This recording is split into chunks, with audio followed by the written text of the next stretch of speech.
Alam niyo ba na na-reels na ang bagong hero na si Marcel?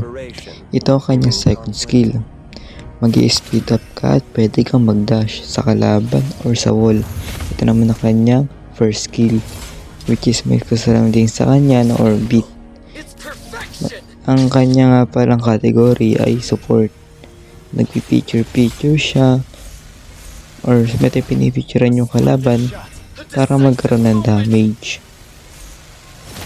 Ayun. At syempre may special combo nga rin pala dito. At ang kanyang ulti naman ay freeze, which is stun yung kalaban. Bawal mag-skill yung kalaban, as in freeze. Walang skill na mapupunta sa'yo, mag-i-stop ang lahat. Kagaya na itong nangyari sa tower. Eto, panoorin nyo. Nag-stop yung bala ng tower. Which is, nung nawala ng ulti niya, tsaka lang umatake yung tower. Therefore, nag-stop talaga siya. At ang kanya namang ultimate ay nakapag-stun ng kalaban. And pwede kang makapag-combo o pwede kang makatulong sa clash. Dahil nga isa itong support. At ito naman ang kanyang passive.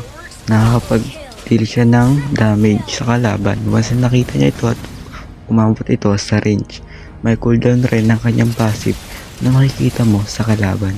Which is nag-take siya ng picture and then magdi-deal na ito ng damage. At ito naman ang combo niya sa first skill and second skill.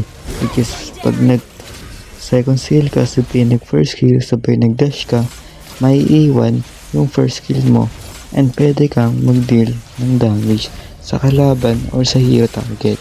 At ito na ang kanyang combo. Ultimate, second skill, first skill, sabay dash. Dapat nakatuto ka sa kalaban pa magda-dash ka para nabunggo mo na mayroon pang naiwang passive yung first skill mo. At yun, mamamatay yun at probably na makatulong ka sa clash at makapag-set ka pa. At malaking tulong ito sa clash. Pero lagi niyong tatandaan na maaari pang mabago ang mga mechanics na ito ni Marcel. Yun lang, sana may natutunan kayo sa tutorial kong ito.